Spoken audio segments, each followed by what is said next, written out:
Spine-chilling tales of London, a city haunted by history. Welcome to our countdown of the top 10 spine-chilling ghost stories from London, a city rich with history and haunted tales.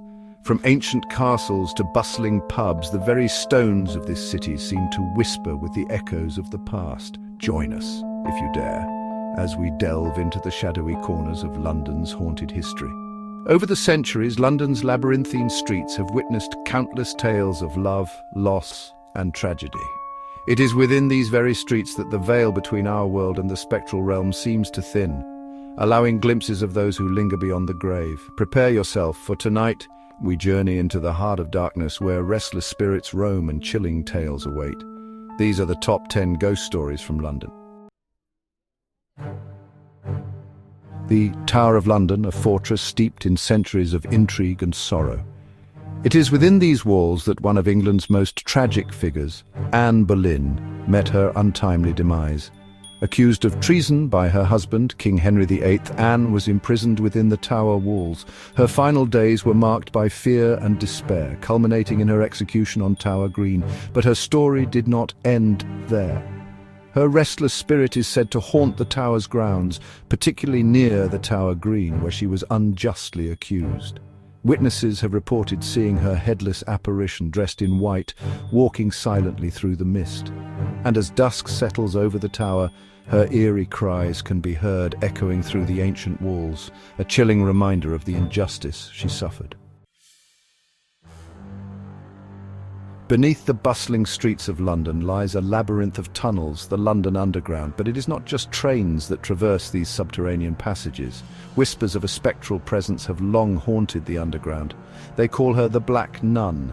Passengers report seeing a dark, veiled figure in a long black habit wandering the platform late at night. Her presence is unsettling, her form indistinct in the dim lighting.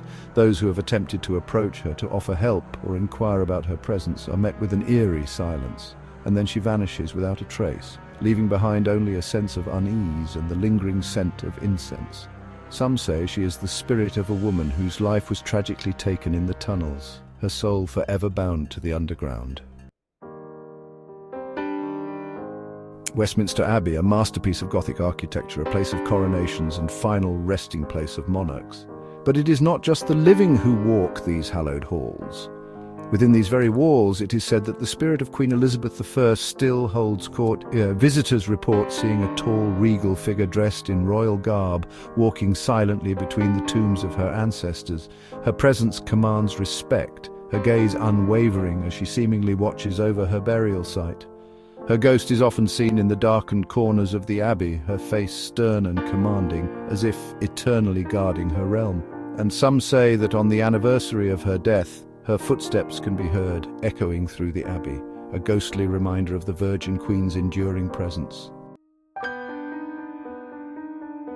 Chapter 4, St. Paul's Cathedral, the phantom of the Wren family. St. Paul's Cathedral, a symbol of London's resilience, its iconic dome piercing the city skyline. But within its grandeur, a family tragedy continues to unfold in the spectral realm. Sir Christopher Wren, the architectural genius behind St. Paul's, poured his heart and soul into its creation.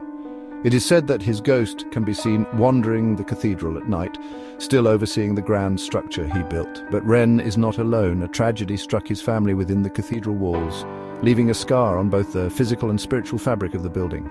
The most eerie apparition is that of a Wren family member who died tragically in the cathedral. Their restless spirit is said to roam the crypt, searching for peace in the cathedral's darkened halls. Their mournful cries echo through the empty nave, a chilling reminder of the sorrow that lingers within St. Paul's. Chapter 5. The Black Friar Pub, the Phantom Monk. The Black Friar Pub, a historic gem nestled in the heart of London. Its charming exterior belies a past shrouded in mystery and the presence of an enigmatic figure. For within these walls, a phantom monk is said to roam. A famous ghostly figure is that of a monk who is said to haunt the pub's upstairs rooms. He is often seen in a brown robe, silently watching patrons or passing through the walls. Some believe the monk was involved in a tragic death during the building's time as a monastery, his soul unable to find peace. His presence is said to be both eerie and unsettling. He never speaks, his form shimmering as if not entirely of this world. And still he wanders the Black Friar pub, seeking solace, or perhaps seeking to share his story with those brave enough to listen. Chapter 6. The Haunted Tower Bridge. Tower Bridge, an iconic symbol of London, connecting north and south across the River Thames. But beneath its grandeur lies a darkness, a story whispered on the wind. This bridge, a marvel of engineering, has also borne witness to tragedy, and it is one such tragedy that continues to haunt the bridge to this day. One haunting tale involves the ghost of a woman who fell to her death from the bridge. Her body was never recovered, lost to the murky depths of the Thames, but her spirit is said to still roam the area, particularly in the early morning fog.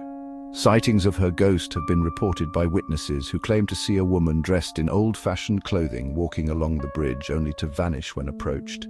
Is she searching for a way across, or is she forever bound to the bridge that claimed her life?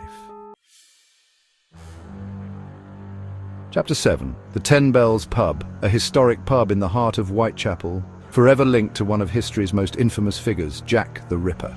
It was within these very walls that some of Jack's victims were last seen alive, their stories forever intertwined with the chilling mystery of their killer. And now it is their presence that is said to linger within the pub. Ghostly figures have been reported in the pub, and visitors often feel a chill in the air. Some claim to see shadowy figures lurking in the corner, their faces twisted in agony. Others hear ghostly whispers, fragments of conversations perhaps from that fateful night. Are these the echoes of their final moments, or are they seeking to communicate a message from beyond the grave? The Ten Bells Pub stands as a chilling reminder of the darkness that can lurk beneath the surface of even the most vibrant city. Chapter 8. The Old Operating Theatre Museum, the ghost of an unknown surgeon. The Old Operating Theatre Museum, a relic of a bygone era of medicine, a time when surgery was as much about chance as it was about skill. Within this room, countless lives were saved and lost. And it is within these walls that the echoes of suffering and the spirit of a dedicated surgeon are said to remain. Visitors have reported seeing his apparition in the operating theatre, standing over a patient as though preparing to perform a gruesome operation. His ghost is often accompanied by a faint smell of antiseptic and the faint sound of a scalpel being sharpened. Is he continuing his work in the afterlife, or is he seeking to guide the hands of modern surgeons with his spectral presence? The Old Operating Theatre Museum stands as a testament to the history of medicine, but it is also a chilling reminder that some stories continue long after the last breath is drawn. Chapter 9. The Crying Woman of Hampton Court Palace. Hampton Court Palace, a magnificent Tudor palace, a place of grandeur and royal intrigue. But behind its opulent facade, a tragedy unfolds in the spectral realm. For it is here that the heartbroken cries of a woman echo through the centuries. They call her the Crying Woman of Hampton Court Palace, a figure of sorrow and loss. Visitors report hearing her sobbing, and sometimes even seeing her apparition dressed in a pale gown, her face covered in tears as she searches for her lost love. Some say she was a lady-in-waiting, betrayed by the one she loved, driven to madness by grief. Her cries are said to be most haunting at night, piercing the stillness with their raw emotion. A stark reminder that even within the walls of a palace, the human heart can be broken beyond repair. Chapter 10. The George Inn. The Ghost of the Highwayman. The George Inn, one of London's oldest pubs, its timbers whispering tales of centuries past. It was a place where travellers sought refuge, where stories were shared, and where, it is said, a highwayman met his end. Now his spirit is said to linger within the inn's walls, a shadowy figure forever tied to his past life. It's said that his ghost can still be seen in the inn's bar, dressed in a long coat and tricorn hat, silently watching guests. His apparition is often seen near the fireplace, and some guests claim to feel a cold draught when he's near. Some say he's seeking redemption for his past deeds, while others believe he's simply drawn back to the warmth and camaraderie of the inn he frequented in life. Whatever the reason for his lingering presence, the George Inn remains a place where the veil between our world and the spectral realm seems to thin, allowing glimpses into a bygone era and the spirits who still call it home. Outro, dare you visit haunted London? From royal ghosts to unsolved crimes, London is a city steeped in supernatural history. Whether you're wandering the foggy streets of Whitechapel or standing before the iconic Tower of London, you may just encounter the restless spirits of the past.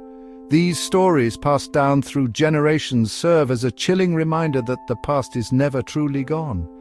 It lingers in the shadows, whispering its secrets to those who dare to listen. Would you dare to visit these haunted places and experience the eerie history for yourself? Subscribe if you want more ghost stories from London's haunted past.